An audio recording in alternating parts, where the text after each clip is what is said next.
What's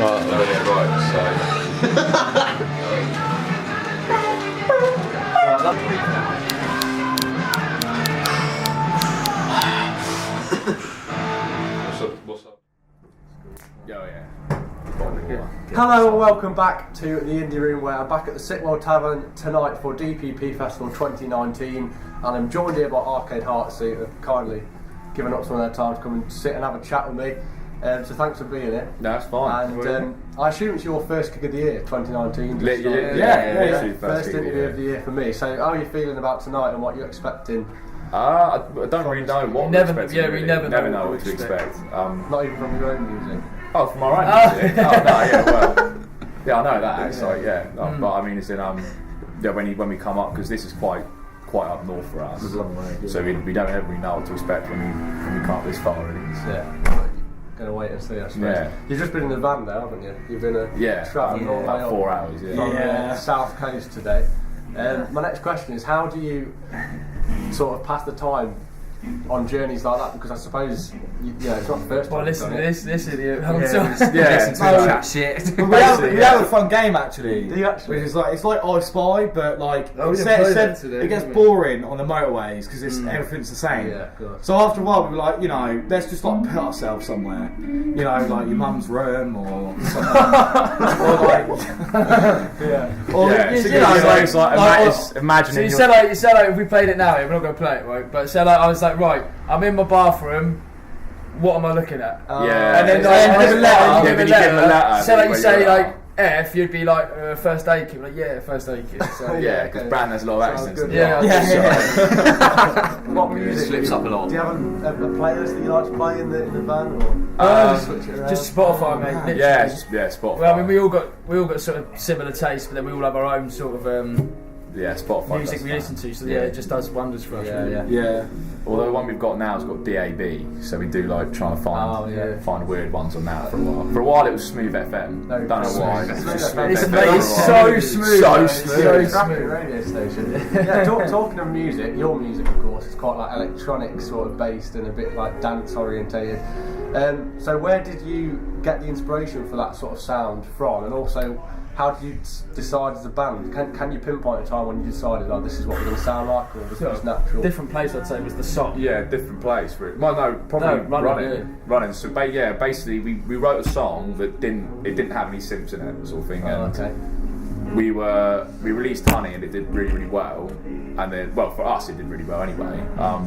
But when we were going to release Running, we just weren't happy with it, and we were just trying to think of ways that we could make it better. Literally, we were literally sat there with it, tearing it apart. We had it all recorded, but we were just working it in software, and started getting better with software. So we started adding synths, adding stuff, and then we just really liked it. We were really vibing with it.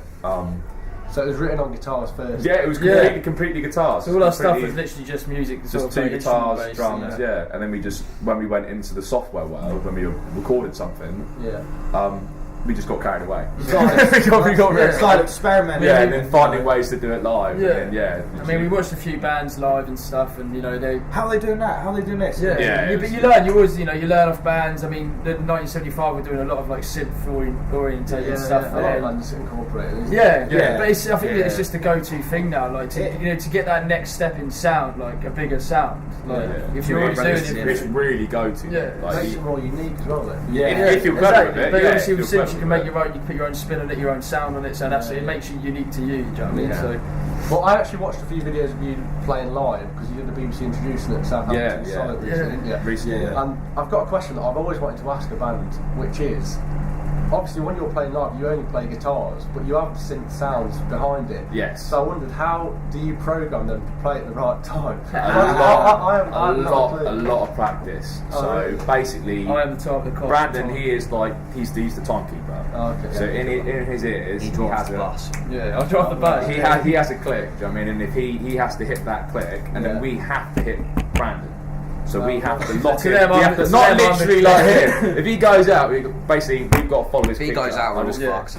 So basically, but do you press a button to make this sound play? So literally, we'll spend weeks like making the tracks, building them up, like mixing it, doing whatever, loading it onto either the sample pad or the software we have on the laptop that's been playing that you're going to use. That plays, that uses live, and once all that's done, we then rehearse to it to get it right.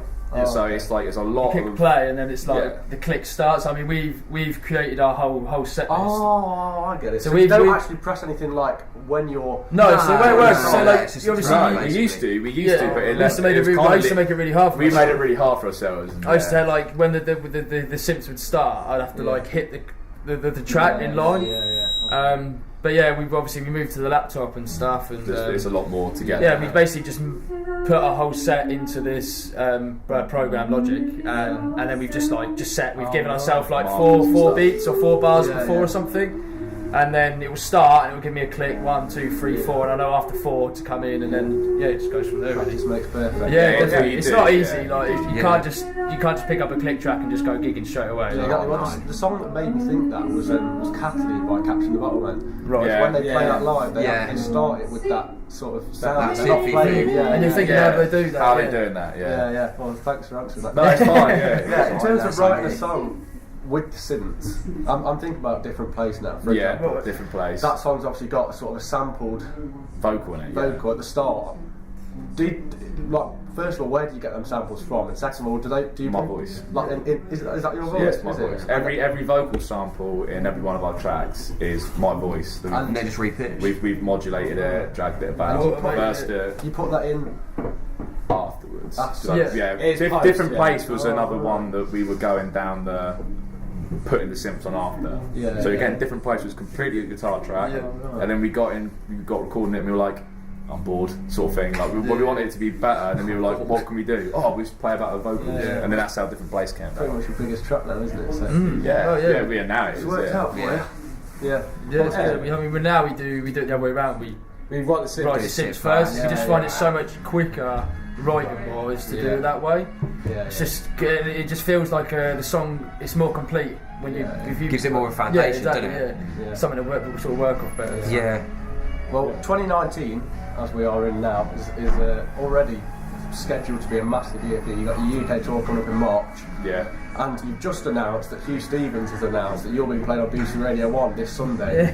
As part of his introducing tips for 2019. So 4 days in. How do you feel about that? Excited. It was a bit like when you read the email, we were like, oh, that's alright, and then you looked at the other bands on it, and you were like, wow, oh, that's actually some proper so you've got like Slow Tie on there, Easy Life, like bands that we look at as if like they're killing it, like absolutely killing it. Indoor Pets are on there. Sick as well. Bands that are killing it. Yeah, incredible. So it was great. It was a great feeling. Not gonna lie. It's nice. Because they were on it before, same day as well. I think it was on it on Sunday. But that was just a play. But it was still amazing. Like just being on Radio 1. It was for venue week. And that was Steph from BBC and Solent put us on, which was decent. But to get it actually back and to be like, tips of 2019. It's really good feeling. It makes the start of the year feel pretty decent. So you've also got your talk coming up, as I said. Got quite a wide-ranging question for this, but obviously you're an unsigned band, so I assume you fund all of your music yourself. Yeah. So in terms of like a tour, first of all, how do you arrange something like that? And second of all, when do you as a band sort of decide that you have enough money to record a song? And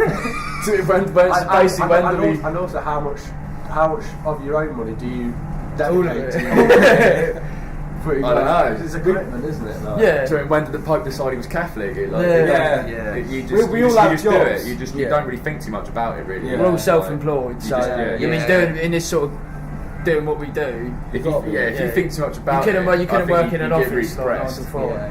That's exactly it. It's not easy to get money. So with recording the songs, I don't know. You get to a point with the song where you're there like, let's record it. Or you want people to hear it. Or let's record an EP. Or let's record an EP. Well, even that we did that in our front room, like the whole EP. We did that. We did for a week. We just did that. As well. We had like no money, so we did that in our front room. Just trying to keep trying to get that professional sound, what all these big bands nowadays are doing, but with the sort of the minimal cost as possible. It's really hard to do. It's hard. But I think at the end of it, I think it's come out really well. Yeah, so it sounds good, doesn't it? But yeah, with the touring, you basically have to do a load of shows, playing to no one, all over the country. To even like, right, it's to even just get people that would come and see you again. Because when we announced our London one, by the time we'd come around to do our own headline, we had played, I think, near on 20 shows in London. Before we even went, let's do our own London headline. And even that, so that sold 50 tickets in like 16 hours, which for us is like massive. But if you want to sell out a venue, it's not really there. But that's just what it is. Do you know what I mean? So you just got to keep doing that and keep doing it. Building a fan base. Yeah, you just got to be prepared to not expect anything. Just believe what you're doing is good enough. You're rising, aren't you? So, talking of 2019, I'm just about the band in general. What is your biggest goal as a band?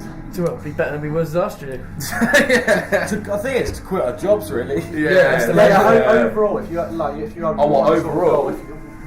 It's a cliche question, but the moment where you think we've made it. Yeah, well, like you said. Well, to quit our jobs. To be able to make more than what we're all on now. Yeah. And not have to work, this be our job. So to write a song that I don't know gets like but that's what it's like. Gets a proper award. You know exactly. Even if it charts in Romania, but it's not even about it's not even about the money. I want to be #1 in Azerbaijan.